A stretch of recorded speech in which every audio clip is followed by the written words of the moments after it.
whispering, "Okay." The house is finally quiet. The toddler is asleep. This is not a drill. I repeat, the tiny tornado is officially napping.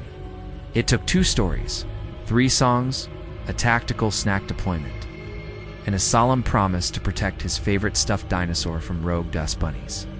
I can finally sit down. I might even drink my coffee while it's still lukewarm. It's the little victories, right?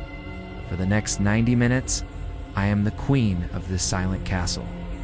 The silence is so beautiful, you could hear a pin drop, or the loudest, most earth-shattering sound known to humankind. Sound of a loud doorbell rings, speaking in a normal, exasperated tone. Are you kidding me? Every single time. Who is it? The one person in the entire universe who didn't get the "do not disturb" tiny human sleeping memo. If you've ever sprinted to the door like a ninja just to shush a delivery person, you know my pain.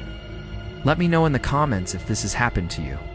Don't forget to like and subscribe for more moments of parenting chaos.